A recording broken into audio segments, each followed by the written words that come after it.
it's Mike from Dorado Guitars, and I'm here hanging out today with my 73 Les Paul Custom. This is Virginia, and I want to do a quick hits on the difference between the aux and the Waza tube expander, but I don't want to talk about the same thing that all the other YouTubers are talking about. Conversely, I actually want to talk about something totally different and some things that they're not talking about. So the first thing I want to talk about in the difference between these two units is sound quality. The sound quality of the aux out of the box is insanely amazing. It's great. What I just played for you a moment ago is through the aux just out of the box. Okay, I didn't do anything to that. I didn't change any of the microphones. I didn't move anything. That's literally the way it sounds out of the box, and it sounds great at lower volumes with less gain, right? Like if you wanted to do something really simple, just like.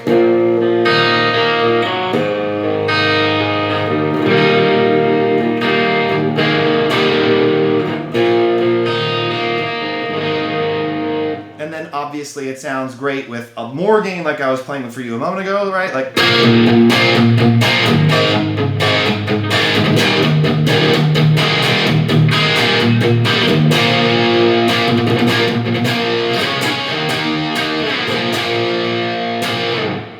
Right? So it just sounds great out of the box.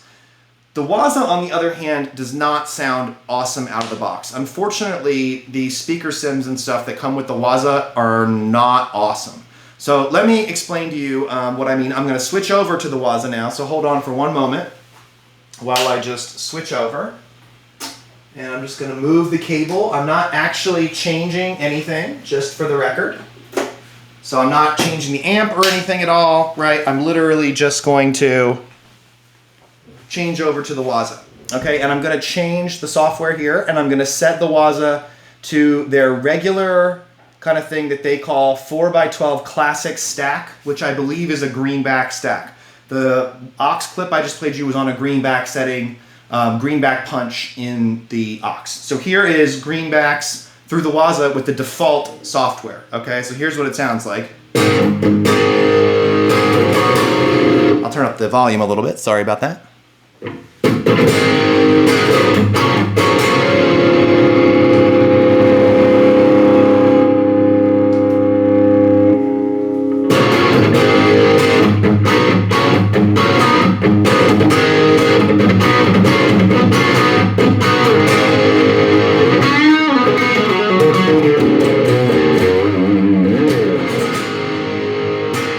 Okay, so you can hear it's pretty muddy, right? At least I hope you can hear. It's pretty muddy. The aux was very clear, very crisp, right? Like it had a lot of clarity, and I guess maybe I might even just say presence, right? It was very crisp and clear. It sounded like a great guitar tone. This one sounds very muddy, right? Just.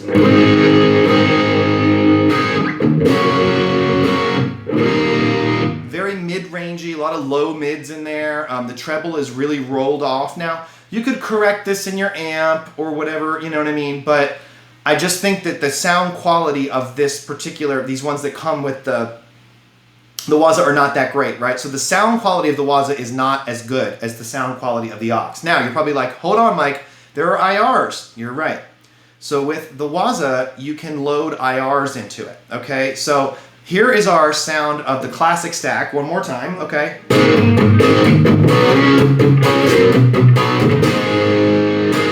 Okay, and then here is the sound with a greenback IR from the Celestian site. These are not fancy IRs. I literally just went right to the Celestian site, right? And got these IRs, okay? And so this is a Celestian 4x12 closed back greenbacks IR through the Waza.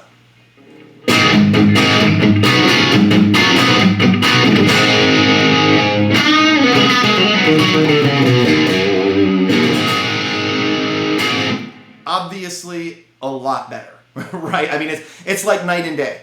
So I would say the sound quality out of the box, the aux wins hands down.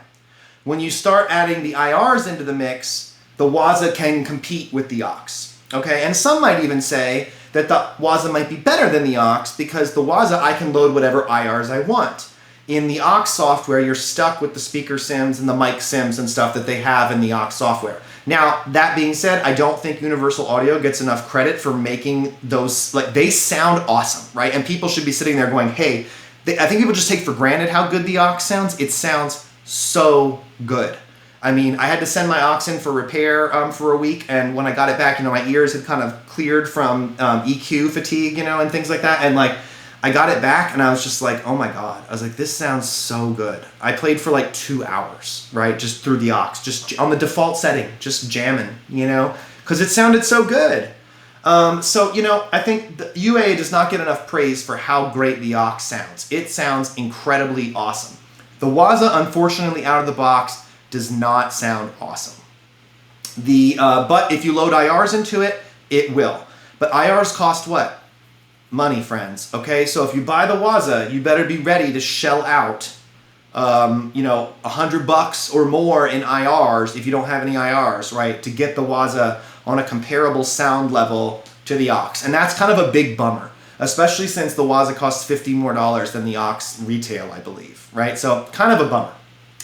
The second thing I want to talk about is to do with the aux and the Waza, and this is another thing that I think YouTubers and stuff are not talking about, which is that the options for playing live, like everybody says, like, oh, the options for playing live on the Waza are so much better than on the aux, and that is true.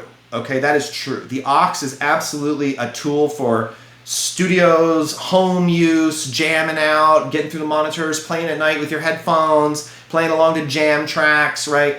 The aux is absolutely the best for that, and it sounds great, and it's great for a thing like this, but it is not great live. It's not great live. There's no foot switching in it.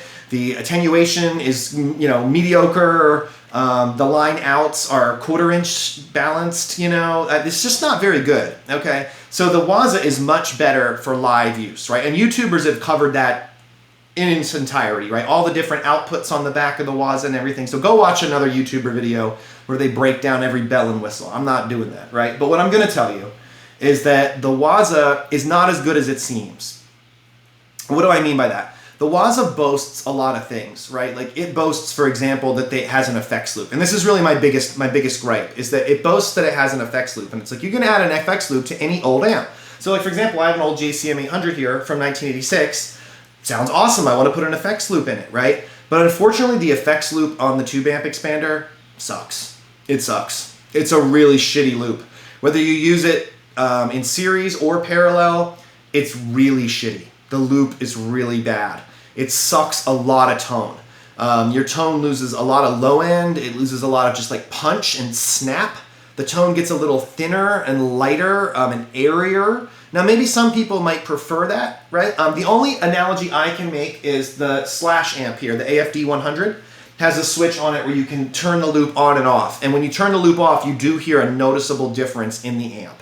It's not like night and day, but it's noticeable. And you're like, oh, this amp has a little bit more thump. It's got a little bit more attack, especially on the low strings, right? You really feel it when the effects loop is off. It's the same with the Waza, but worse, right? Like the effects loop on the Waza really just drains your tone big time, okay? So it really sucks your tone. So unfortunately, I just cannot recommend that whole feature with the Waza, where they're like, oh, add an effects loop. It's kind of BS. Another thing that I'll point out for live use with the Waza in the same topic is the Waza has a lot of like ground loop lifts and things like that, which is very useful. And I like those. And I use those in here in this room because on the Waza, I get a lot of buzzing. But that's going to lead me to my next point, which is the Waza has a lot of signal noise and buzzing, and it just has a much higher noise floor than the aux. The aux is dead silent. Dead silent. Again, probably better for studios, right? It's dead silent. The Waza has a lot of interference from power. A lot of ground loops. Like if the microwave turns on, it gets a buzz in it. You know what I mean? Like it's got a lot. It seems to have a lot of interference, and that could be because with the aux you're using a digital audio cable to your interface, and with the Waza you have to use XLRs, which are analog, obviously. So that like extra wire and copper and stuff could be contributing to it, right? So that's something that I just don't hear YouTubers talking about. Now the good news is Waza has put in ground lifts and stuff in the back to help you get around. But like there have been times where like I'm not even using the effects loop, and like changing the ground on the effects loop will add or remove hum from the Waza, right? So the Waza has more options for live use, but I also simultaneously think it's a little bit more problematic for live use because the effects loop is not that great. The the buzzing, right, and noise floor on it is much higher than the aux, etc. So that's number 2 that I don't think YouTubers are talking about enough. And the third thing I don't think YouTubers are really talking about enough are the effects. So the nice thing about the Waza is, once again, because it's designed for live use, all of the effects are foot switchable for like reverb, delay, right? There's a solo boost, there's an EQ, so you can have a different EQ or a different EQ for solos or whatever, which is awesome. So awesome, right? That's so thoughtful. I wish the aux had that, right? It's so thoughtful. But here's a downside. The effects really aren't that modifiable in the Waza. You really don't have that many choices, right? The effects are kind of a little bit weak. They sound okay, like they sound pretty good. The reverbs are okay, but they're a little weak. The delays are better, but the delays have a lot of modulation and stuff on them that you can't turn off, which is very weird. Like, why would I, you know what I mean? Like, it's very hard to get like a crisp delay from the Waza. It's very hard.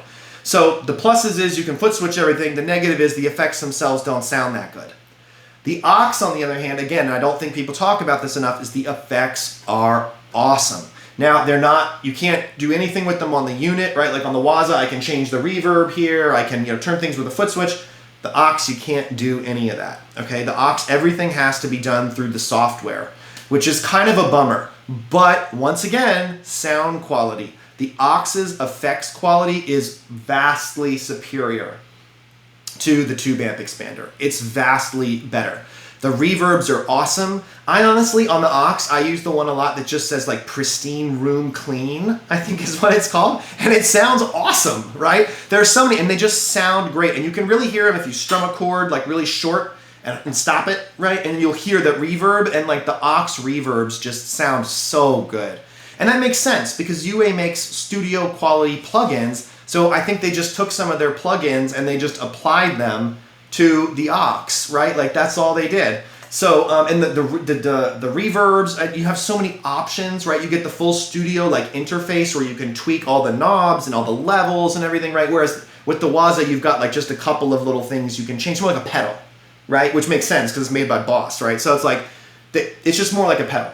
So I think those are really just some things to think about when you're trying to choose between the aux and the Waza, right? It's like, I just think that YouTubers are not talking about these enough. It's like they're trying to compare them in terms of like the number of outputs they have. And then I'm like, while that's important, I think it's missing the main point, which is the sound quality. And the sound quality on the aux out of the box is wildly better. The Boss, you're gonna need IRs. The second is that a lot of the stuff for live use on the Boss isn't really very useful. The effects loop is not that great. There's a very large, very high noise floor. The effects are not that customizable, right? And then, of course, the effects, obviously, on the aux are really great. So that's just a couple of things. Like I said, this isn't a product review, right? I'm not doing that whole thing. I just wanted to tell you a couple of things that I just wish YouTubers had talked about, right? And somebody had brought up, because I think it would have helped me a lot in making my decision, ultimately. So that's it in under 15 minutes, just a couple of thoughts there on those two units. They're both great. I don't plan on selling either or getting rid of either. I think they're both great. I think they both have their own uses. I think the flexibility of IRs on the Boss is amazing. I think the sound quality overall on the aux for use here is amazing. So, take it as you will and, whatever. So if you like this video, mash the like and subscribe buttons down below. I would really appreciate it. And check out my Instagram, which is Dorado Guitars with _. Again, this is Mike from El Dorado Guitars. I will see you guys later. Peace, everybody.